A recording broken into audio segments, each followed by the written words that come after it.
నమస్తే ఆర్వీసీ ఆధ్యాత్మ ప్రేక్షకులకి స్వాగతం. ప్రస్తుతం మనతో పాటు శ్రీ శ్రీ శ్రీ శివకామేశ్వరి ఆనందమయ్య అమ్మ ఉన్నారు. అమ్మ మాటలో సౌందర్య లహరి 10వ శ్లోక భావ వివరణ శ్లోకం గురించి తెలుసుకునే ప్రయత్నం చేద్దాం. అమ్మ నమస్తే, శ్రీమాత్రే నమః. శ్రీమాత్రే నమః. అమ్మ సౌందర్య లహరి ప్రారంభించాం కదా, ఇవాళ 10వ శ్లోకం. సో ఏంటి ఆ 10వ శ్లోకం, ఎవరు చదువుకోవాలి, ఏ విధంగా పారాయణ చేయాలి అని పూర్తి వివరాలు తెలియజేయండి. 10వ శ్లోకం అందరికీ అవసరం. శారీరక దారుఢ్యాన్ని, మంచి ఆరోగ్యాన్ని, ఆత్మస్థైర్యాన్ని నింపేటటువంటి అద్భుతమైన శ్లోకం సౌందర్య లహరి 10వ శ్లోకం. శ్లోకం ఏంటో తెలుసుకుందాం. సుధాధారాసారైశ్చరణయుగళాంతర్విగళితైః ప్రపంచం సించంతి పునరపి రసాంనాయ మహసః అవాప్య స్వాం భూమిం భుజగనిభమత్యుష్టవలయం స్వమాత్మానం కృత్వా స్వపిషి కులకుండే కుహరిణి. ఇది సుధాధార సారై. సుధాధార అంటే అమృతం యొక్క ధార. సుధాధారా సారై చరణయుగళాంతర్విగళితై ప్రపంచం సించంతి పునరపి రసాంనాయ మహసః అవాప్య స్వాం భూమిం భుజగనిభమధ్యుష్టవలయం స్వమాత్మానం కృత్వా స్వపిషి కులకుండే కుహరిణి.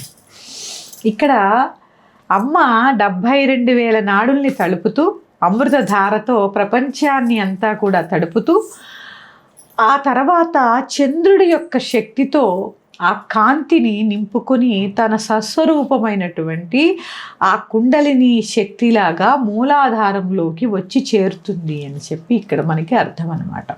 అంటే ఈ సుధాధార, ఆ అమ్మ యొక్క సుధాసాగర మధ్యస్థ సహస్రార చక్రంలో ఉండేటటువంటి ఆ అమృత ధార ఏదైతే ఉందో, ప్రపంచము అంటే మనలో ఉన్నటువంటి 72,000 నాడులని ఆ అమృతధారతో తడిపి శక్తి నింపుతుంది అని ఈ శ్లోకానికి అర్థం. ఈ శ్లోకం చదువుకోవడం వల్ల చాలామందికి నరాల బలహీనత ఉంటుంది.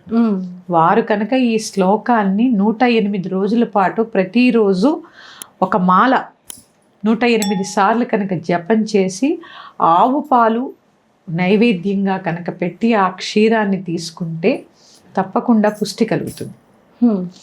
అందుకని మనకే కాదమ్మా, బుద్ధి కుశలతనిస్తుంది శ్లోకం, ఆత్మస్థైర్యాన్ని పెంచుతుంది, మనలో ఉన్నటువంటి సూక్ష్మ శరీరాన్ని యాక్టివేట్ చేస్తుంది. ఒకటి కాదు, ఈ శ్లోకం వల్ల చాలా లాభాలు ఉన్నాయి.